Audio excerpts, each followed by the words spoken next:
Welcome to Unbossing. Today we have an incredible guest, Tariq Hassan.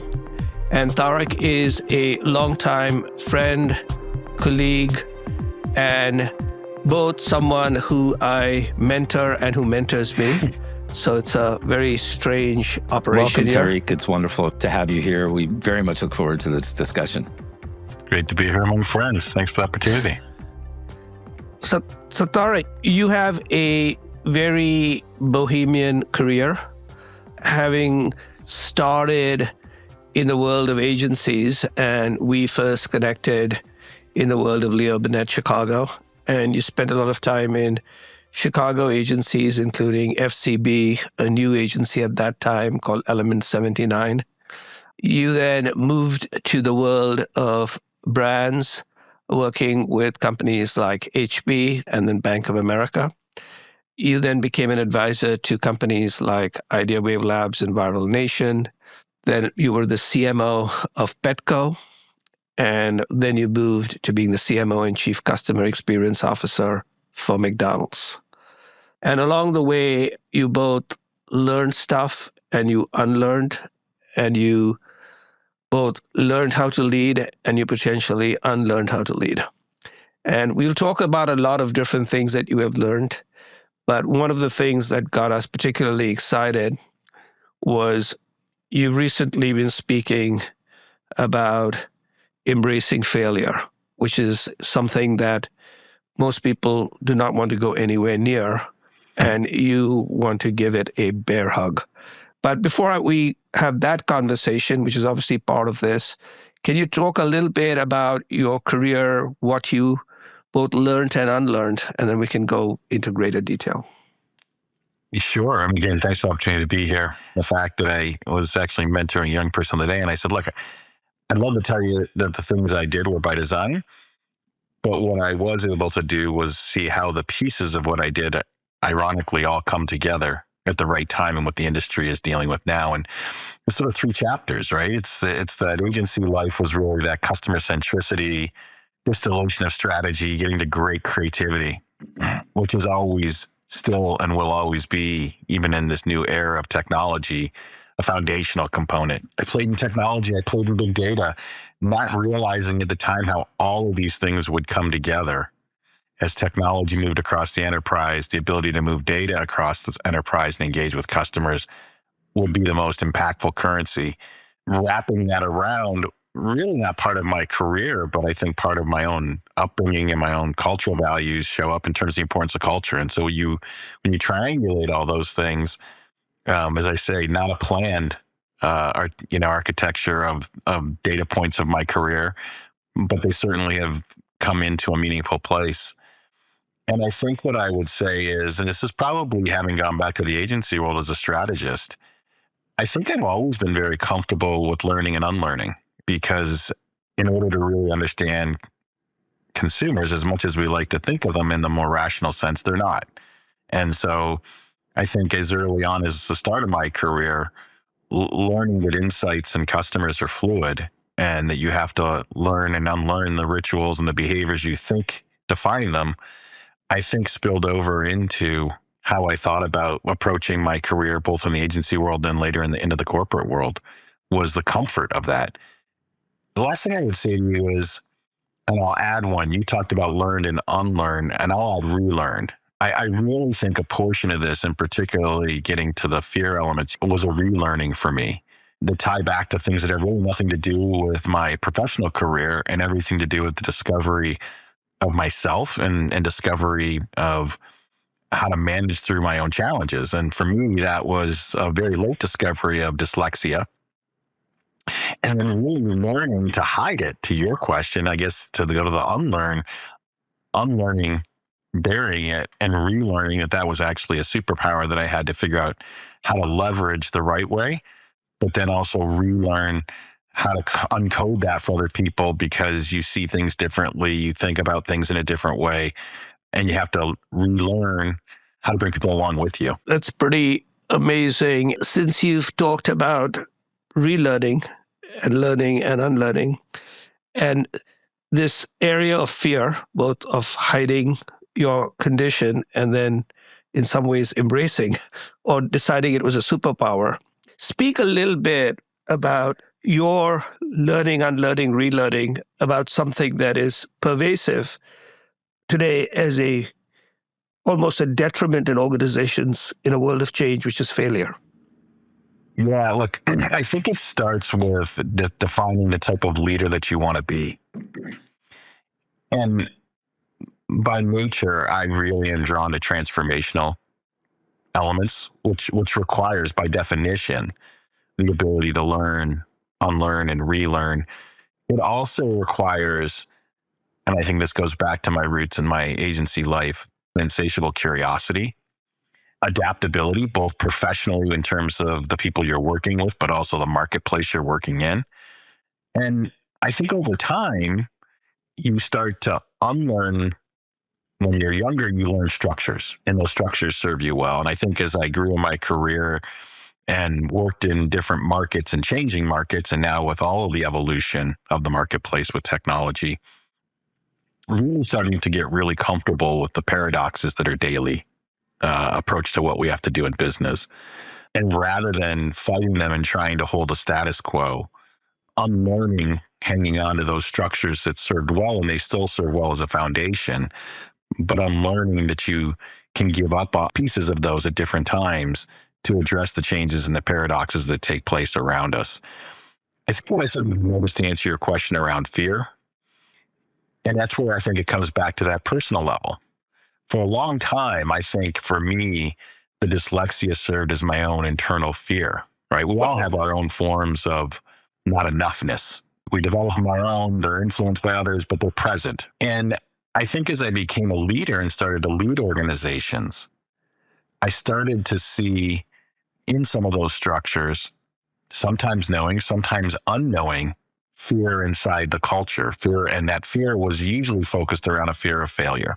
Not necessarily individually, but collectively even, the nervousness around taking the chance and being wrong and what the implications of that would be. And again, I think I'm probably wired that way long before getting in my professional career, but certainly it's at the center plate of who I am as a leader today. I just don't believe you get to greatness if that fear of failure is present in the culture. And so I'm a strengths finder believer. And sometimes the strength is actually finding the strength and allowing people the comfort and the ability to have courage and resilience to be okay with a willingness to fail and be wrong. Because on the other side of that is usually something quite brilliant that you can nurture into growth and opportunity as an organization, as well as individuals. Yeah, Tariq, I'd like to sort of keep talking about fear a little bit here. And for our listeners out there, Rashad wrote a great Substack just called Fear, which I thought was fantastic, and it is pervasive. You have the DNA really of someone who does embrace the fear and chaos. I think being someone who's attracted to transformation, you have to have that in your DNA. So my question isn't so much for you in regards to how do you manage fear? How do you help your teams right now? How do you help people who are fearful? Am I going to keep my job? Is AI going to take over? It could be the state of the economy. It could be the state of the world, but there is a lot of fear out there. I think you're built to handle that fear, but what about your teams and helping teams negotiate that fear? Is it also embrace the chaos and trying to help them learn how to do that? Well, I think it's a great question, Drew. And it's one of those things we don't think we spend enough time as leaders really empathizing on, because both what we say and what I've seen in my own situations, and I guess it's another unlearning, is just because you say it doesn't, and you give clarity and you give permission to, doesn't necessarily mean you've created a safe space for that to take place. Right. And so I think one of the things is just, my grandfather used to say all the time, 2 ears, 1 mouth. I think you have to start by listening. And I think it also has to start with, and we have talked collectively about this in the past, I've gone down the rabbit hole, so to speak, on truly trying to understand that notion of organizational fear, but to understand, you have to actually understand the makeup of fear itself, right? For individuals as well as an organization. And that makeup is part of our environment and the things we've learned and experienced, but it's also, it's like there is a chemical science behind why the body responds in fear, right? It's a very basal protection. And so part of it is understanding the culture of the organization, but part of it is going even deeper and uniquely understanding some of the folks on your team and where that manifests for them, which I think it's actually a requirement for more humanity in this situation, not less. Right. I also think it's a willingness to understand as a leader when it's working and when you're doing it wrong. And I had moments when I was in the organization where I thought, look, I've unlocked the team. I've unleashed them. I've told them that they can run without that fear, and behaviors didn't necessarily change. And that caused me to reflect on it, probably more so since, but even during. And one of the other areas I've started to think about is what are the ghosts of culture past that still are down the hallways of an organization? And that may not even be reflected in the existing leadership. One example I'm thinking of, it wasn't reflective of the existing leadership, neither the higher global leadership nor the US team that I was leading. But there were roots in the culture from the past that still remained in the hallways. And those are the ghosts that I talk about. Yeah, and I love the ghosts of cultures past. That's just fantastic. And when you come in a new role and you're leading an organization and you're leading the marketing, how do you discover and find and root out those sort of demons from the past that live within the organization? I mean, is it just good old fashioned meeting people and trying to get stories and background? And because it is important to understand the culture that exists that you're stepping into. How do you discover that when you're coming into a new role? I certainly wouldn't suggest to have the formula on this one down, because there's a lot of trial and error. And I think it really changes depending on the company and the culture itself. They could be similar shades of gray, but they're gray nonetheless. So there's part of it's listening, part of it's talking, but you know what? A lot of the elements we're talking about go unspoken. Right. They're actually, that's the whole point. They're rooted in the notion of apprehension to raise the hand and say something, but it's a part of it, right? Part of it is listening for the unspoken. When don't you hear answers when you're looking for voices? And I think that one actually is in many ways more important than what you hear in the responses, right? It's the lack of or unwillingness. I think it's studying the organization itself, listening to people who have been around the organization, looking for signals. Because a lot of these things are not, they're not grocery listed. They're not identified. And so you go down the list and you tick them off. Right. And then I think a little bit of humbleness is required. And it is, you stub your toe, you try things and it doesn't work, right? Even when it logically seems like that should be something that is freeing, quite often it can become more constraining. And then the last one is you do have to keep your eye open for overtly obvious purveyors of fear, right? Because some of the things we're talking about are soft elements inside of a culture, but some of them are readily apparent and they can be leadership styles in and of themselves. And those are incredibly both toxic in terms of the engagement of your team, but they're also an incredibly negative impact on the organization as it relates to growth, as it relates to productivity. There's data on this that demonstrates that if you don't root those things out, no matter how good the strategy is, no matter how good the team is, they will not achieve what they potentially could achieve. And before I shift back to Rashad, here's something you said just caught my attention. And how do you balance being both confident and humble? I think I would say it's by embracing that they're one and the same quite often. And I also think the greatest confidence is, and this is one I think we learn, unlearn, and grow and relearn all the time, is the confidence to acknowledge when you're not overtly confident. And that comes from really having a willingness to allow that vulnerability and authenticity to show up, and then trying to bring that into a culture. And then you have to determine whether it's going to be accepted or not, because if it's not, you actually end up with a different fundamental issue. I have come to learn and unlearn from being in situations where I thought I could repress those things. That's just not actually the case for me. Those have to be present for me to be successful as an individual, therefore a successful leader. Yep.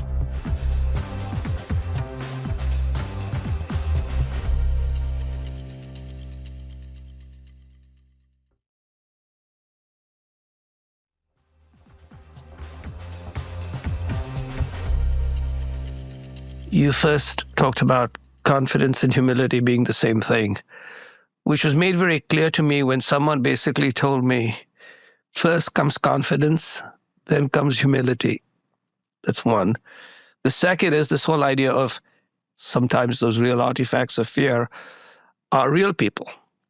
Mm-hmm. And often in organizations, they tend to be very successful, very powerful, and very important people.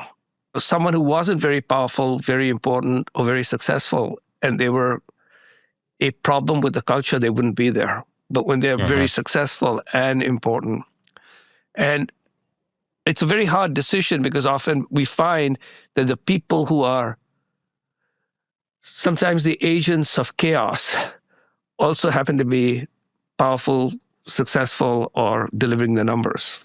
Yeah, Rashad, if I can jump in on that for a second. What's interesting about that notion is it comes with the presumption that of the value of that irreplaceability. Right. And it ignores the potential that there could be an even bigger value. Yes. Where our presumption is that the net return will be negative, as opposed to the potential, not in all cases, but in many cases where that net value could be incremental. Absolutely. And one of the biggest things we discovered when we eventually had to do what we did was the net wasn't just incremental, it was almost exponential. Yes. Because there were so many people who then came into being what they really were and could perform and help the organization. But the single biggest signal was, oh my God, now this is a culture I want to work in, which becomes far more important than anything else, to your point. So I'm going to segue into something else. You did talk about creativity, which you know a lot about. And you obviously know a lot about data. And it was very clear that when you took this McDonald's job, you wanted to make sure that you had data experience and the CMO role. You had all these titles because you realized how they were both connected and it couldn't be one thing there. But interestingly, among the things you're known for is making either McDonald's part of the culture or culture part of McDonald's. And tell us that, because that comes from somebody who is known about data and figured out how to connect to culture. Yeah, like I think whether it's McDonald's or any brand that is thinking about the role and the aspect of culture in what they do. And I think we're seeing an incredible popularity in being part of culture, but we're not seeing the same discipline that comes with data rigor around what does that look like? And the question you asked of McDonald's part of culture or culture part of McDonald's is remove the word McDonald's. That's a fundamental question I think that you have to ask through an authentic lens. And my belief is that if you try to make culture part of you, there are rare occasions where you are truly a culture maker, right? And quite often those aren't purely architected. But if you try to make culture part of you or part of your brand, you're less likely to be successful than understanding, listening, both using data signals and soft signals to know the role, the impact, and the moments that you actually impact culture, play a role in culture, and yes, rare moments of creating culture. And that's where I think you see brands do association of culture without authority and authenticity to be participating or have culture part of them. And it gets seen very quickly, and these days gets seen even quicker. The fun part that we had at McDonald's was you talk about learning and relearning and unlearning. I think we relearned what the cultural value of that brand actually was. Everyone has a McDonald's story. It was one of these universal things that I had when I spent time within the company. It didn't matter where you went. Somebody would lead with their McDonald's story. Those are cultural cues. And so once you start to actually pick those back up off the ground, those are diamonds in the rough, just sitting there waiting to be repolished, relearned. And we talked about fan truths. Behind those was just truly understanding the cultural interpretation of McDonald's for our fans and celebrating those in a way that have universal value to the organization, but also to your customers. But both are important. That cultural element also serves the internal organization, not just your customer base.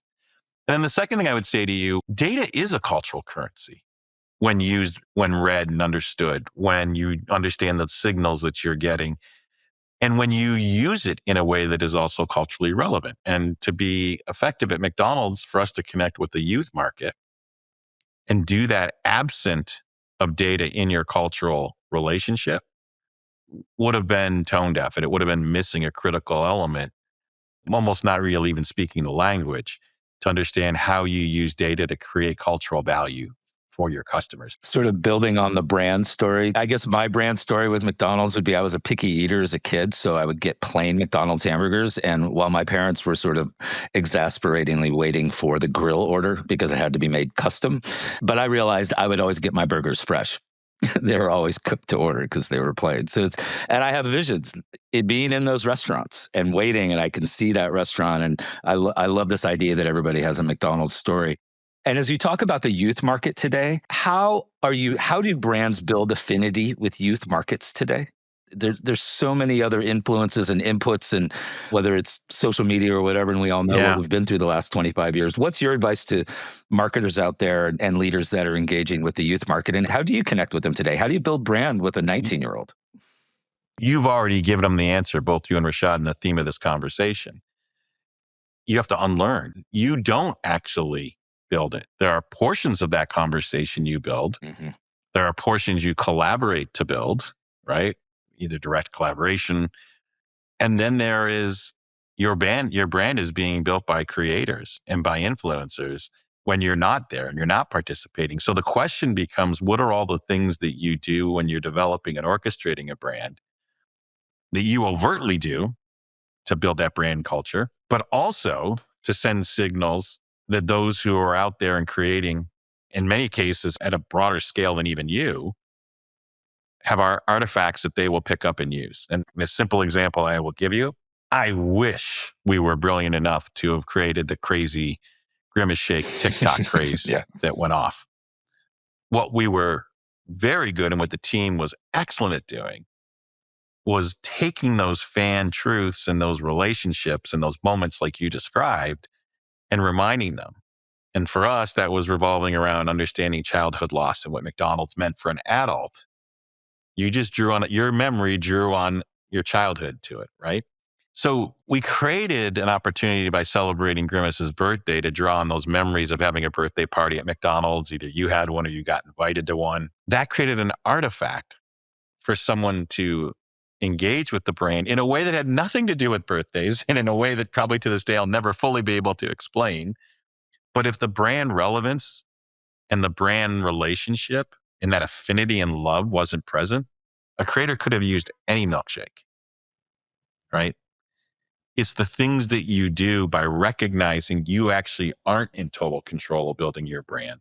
What you are is in control of understanding the overt steps you take, understanding the way they're interpreted, and then listening to your fans and influencers on how they reinterpret it.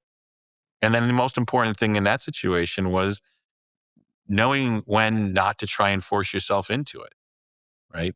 Most brands would have tried to jump in that moment. And the most brilliant thing that social marketing team did was sit on their hands, right? And let the community own that moment in culture, not try to take credit for it. And as a result of doing it, what was a crazy little trend, it went on for a year in terms of what became an absolute love affair for Grimace and continues to go on, right? By the way, to a group of kids who didn't even grow up with Grimace, didn't even know who Grimace was. So I think you have to unlearn the notion that you're in total control of building the brand. As a brand builder or as a leader, you sometimes have to give up on zone of control and move to zone of influence, which is a lot of what you all basically did. Our fans taught us that. We were just able to unlearn and listen to it in a different way, to your point, because they were giving us the signals, not just at McDonald's, but we're seeing this in the market. People know that you're tracking data. And it's a relationship contract. It's not even a transactional contract anymore that says, I am going to give a part of me. Forget about the fact that they're numbers. I'm going to give you an understanding into me. I'm going to be comfortable with you reflecting you have that understanding in me, as long as there is a value exchange that demonstrates both a respect and understanding and a benefit. And I think when you think about them that way, those aren't numbers on the page anymore. Those are actual human dynamics brought to life through scientific algorithms. And so I believe very deeply in something I termed the intimacy of data, right? Which is there's the hard numbers and what they tell you, but there's what you do to look behind them and listen and look for codes and look for signals that are not readily apparent in the math itself. But when you ask questions and you overlay other sources and you overlay observation, you see another dimension to that data. And if you're open to that and you're willing to try things around it, I think that's what starts to create the fusion that you, like always, have so nicely summarized.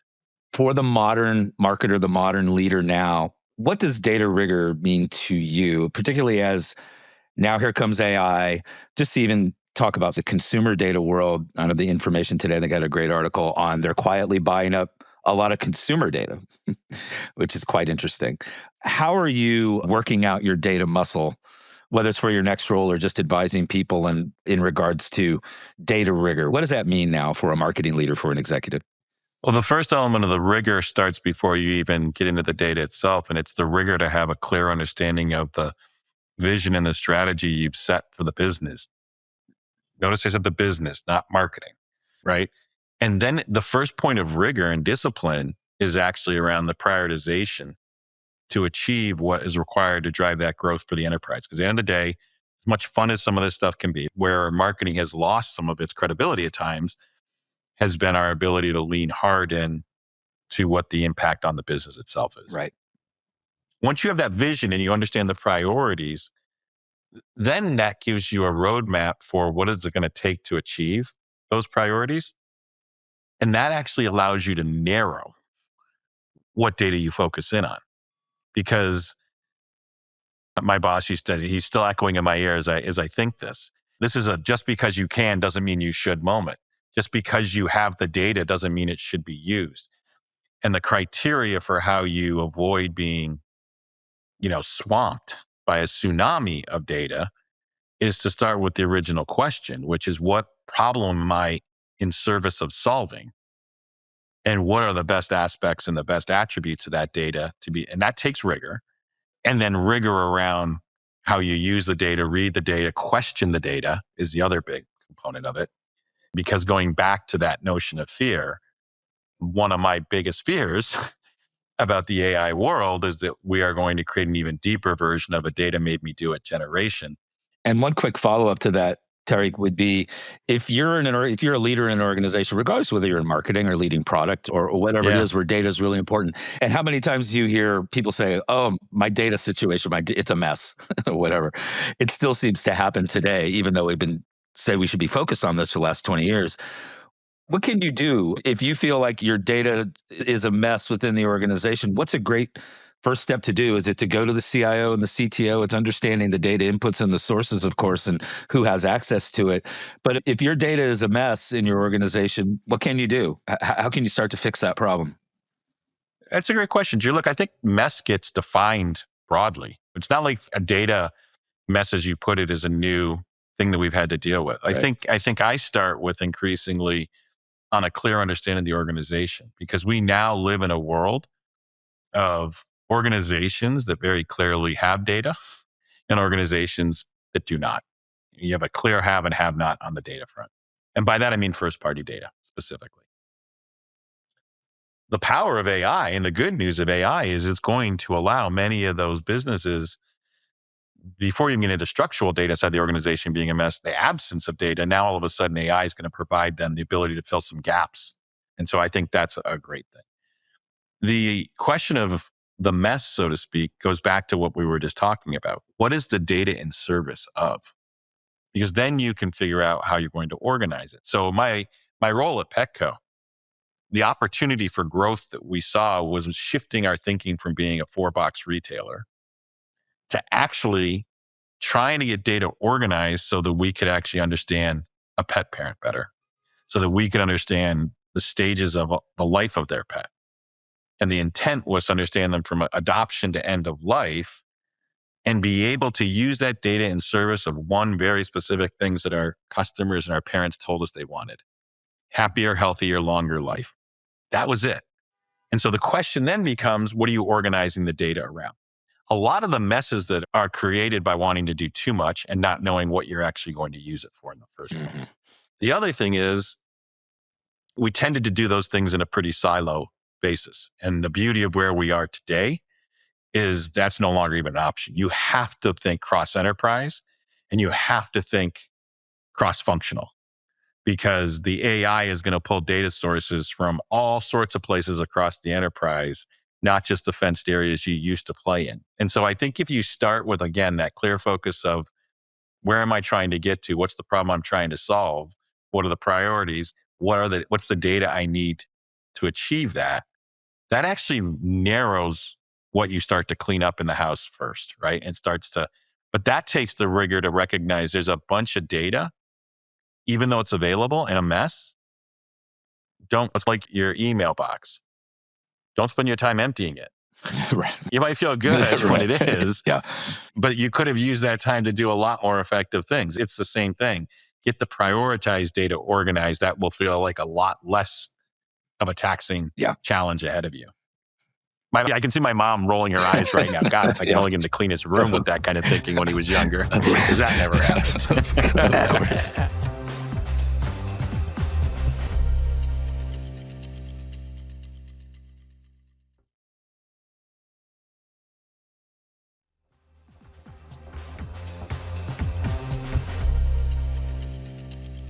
A lot of the people who listen here are trying to figure out how to navigate, as you say, either through excitement or through fear, their careers in a changing time, geopolitics, AI, technology, and everyone is worried, how do I stay relevant? How do I remain relevant? Am I still relevant? Etc.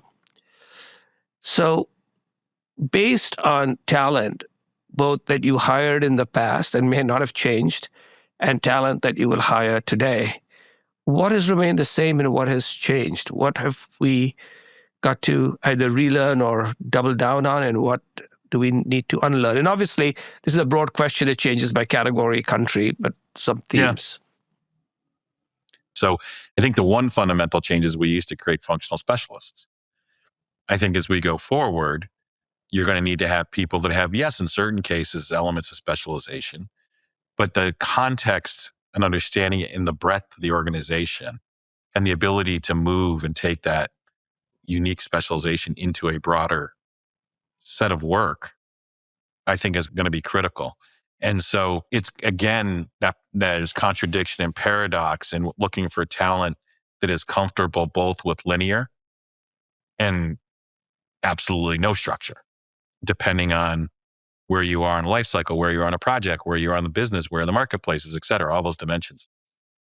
And so, look, I think if you're a young person coming out of school right now trying to get a job, you're coming into the messy middle where we're all trying to figure out how we function as businesses. And so it can feel incredibly challenging. I can't tell how many young people I've spoken to that are like, I'm out. I don't even know how to break in. And it's not actually them that should be asking the question. The question should be, how do we want to reset on using this young talent? Because the beauty of them is you don't have near as much to unlearn with them as you do for us seasoned folks, as you put it, Rashad. The last thing I would just simply say is, I think who we are as leaders, right? We used to be, you top of the game, you ran a practice. I think today it's going to be more about our ability to orchestrate across the organization. It's going to be about having the confidence to be able to pivot with change, have transformation not feel like it's being done because of a problem, but rather they recognize that transformation is part of fluidity that is the context of everything now.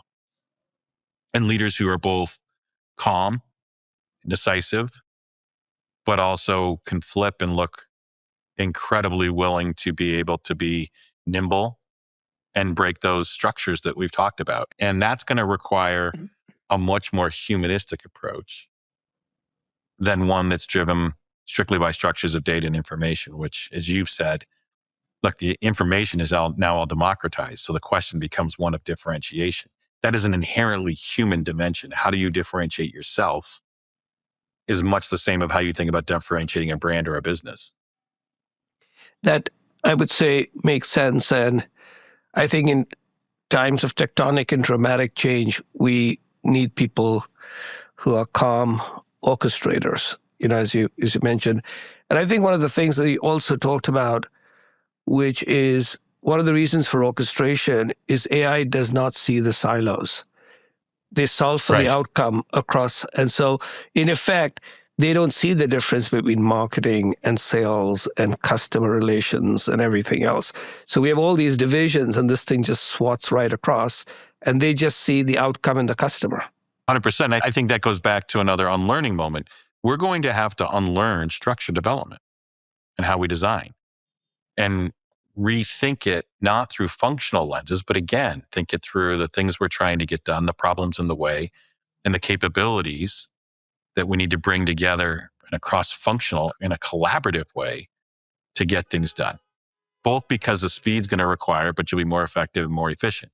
And then if you wrap that up in the culture you create, going back to the elements of fear, if you can create that psychological safety, the data shows those teams will be higher performing than those who have more time, those who have more talent, those who have more money. This is some work that Google did where there's really deep data on the single biggest driver to high performing teams is that psychological safety. So if you can wrap that up around the leadership elements we've talked about and somehow trying to figure out what the structure is that can lean into that, those are the elements that are going to have to be required. And that's going to require a lot of unlearning and relearning.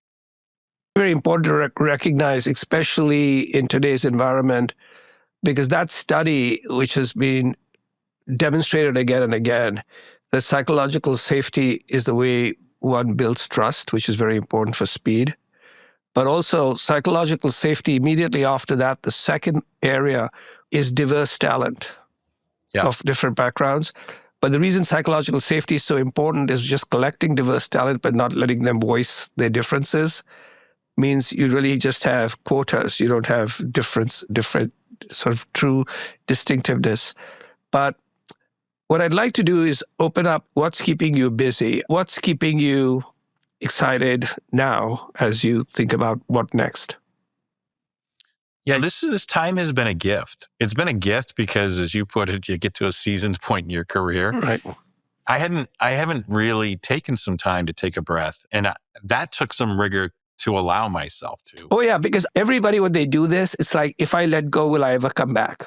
Yeah, well, it goes back to that notion of we create false structures of what relevance is, as opposed to really thinking about and remembering that we don't get to define what that formula of relevance is. It's by understanding the signals and the context that you're in that should actually help you. And so I've been spending my time, I call it advisory work, but honestly, when you peel it back, it's been more of an executive education sabbatical, because the vast majority of the advisory work I'm doing is with AI enablement and marketing enablement platforms, or some aspect of technology where AI is being applied to the enterprise. And it's been great because I'm doing the work not directly with marketers, but I'm rather working directly with the inventors and the innovators of the technology, who are self-aware enough to know that they've got a great solution, but they don't necessarily how to go into the enterprise to have that dialogue. And then they're going in to try and have a dialogue with an enterprise that is never faced a kind of singular digital and technology transformation across the entire enterprise all at once. Yes, it's impacting functions slightly differently, but it's universal. And everybody has a new solution. And so that has been tremendous, because it's given me a lot of time to think about where are companies today and structures today, and even to help these companies navigate how to go have a coherent conversation. And the inverse, I'm getting to spend time under the curtain and understand the amazing technology that these guys are leveraging in their innovation, and I'm learning along the way. And the last thing I'm doing is spending some time with Google. I'm in a marketer in residence with them, where as they go through their own transformation, right? I think that they're an amazing testament to me of ability not only to unlearn and relearn, but the speed at which they've done it with Gemini. Yes. I think is a testament. Most people in the industry would have never thought it would have happened as quickly as it has. And so I'm getting to spend time with them, who they have become increasingly, in a way that I've never seen in the 20 plus years I've worked with them, very customer centric, not only end user, but enterprise partners that they work with. And so I guess what I would say is I've been spending time determining what I want to maintain, what I want to unlearn, what I want to relearn, and having a lot of fun doing it. And then, as you've said, the greatest gift of time is the ability to reflect on the things we don't have time to think about when we're in role. And that's really where spending some time to really get behind what is it behind this notion of fear of failure, both thinking about it personally, what has it been for me as a lifelong opportunity, as well as now something that I lean into, but then starting to spend time understanding with organizations. And now I'm in the phase where I'm starting to have those conversations directly with leaders, both those who've gone on that journey themselves, but those who are also managing it inside of an organization to try and look for the structural differences and where has it been successful and less successful. Just this entire conversation reminds me of a quote from somebody at a recent Chicago event. He said, "We live in dusty times." And I thought that's just very appropriate. And as we work through these career challenges, as you talked about, what would be your advice, Tariq, both for the young person coming in and maybe they're struggling finding a job? And what's your advice for them, whether it's skill development or remaining patient or whatever it might be? And then what's your advice for the senior executive, the senior marketer, in terms of staying resilient and relevant moving forward? Ironically, my answer is one and the same for both. The difference is the opportunity to pursue it younger in your career versus the opportunity to relearn what was driving you in the first place when you started your career. And that, for me, is, for myself, even at this pause, what are you passionate about? What gets you excited? Yep. What has you still thinking about it after you leave, not because you're on the clock for work, but because you're engaged in it? Look, and we live in a perfect world. Not everything lines up perfectly around it. But, I was just having this conversation with a young cousin of mine who's coming out of his master's. And from an academic perspective, he studied all the right things, analytics, right? And he said, I don't know where to start in terms of the search. And I said to him, what do you love?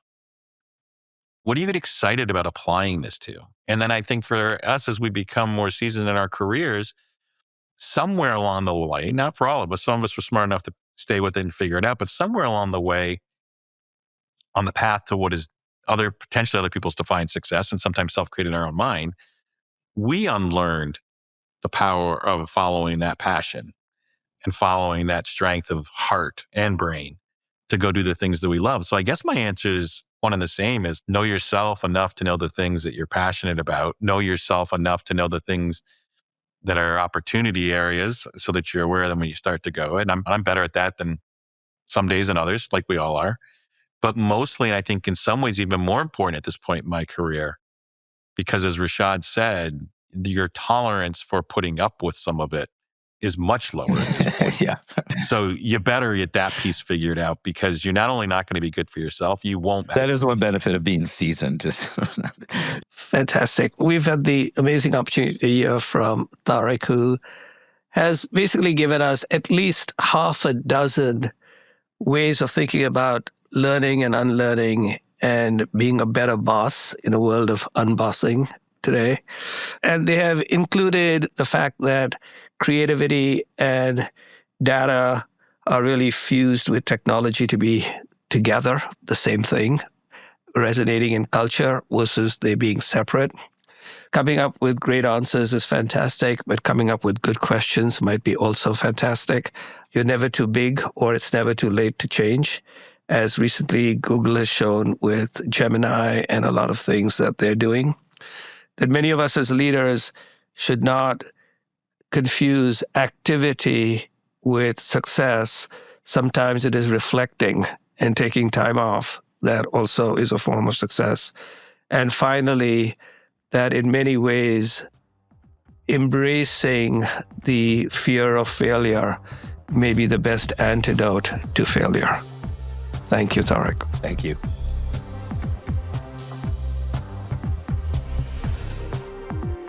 If this conversation resonated with you, we'd love to hear what landed. And if you know a leader who's doing the hard work of unlearning, send them this episode. We'll be back soon with another conversation about what it actually takes to lead in a world where the old rules don't apply. Until then, don't forget to follow us on the iHeartRadio app or wherever you listen so that you don't miss an episode. And we want to hear from you. Please leave us a rating and review us on your podcast player of choice. It helps us improve the show and helps others find us. That's all for this episode. I'm Drew Ayani. And I'm Rishad Tabakawala. Remember to keep questioning, keep unlearning, and start unbossing. See you next time.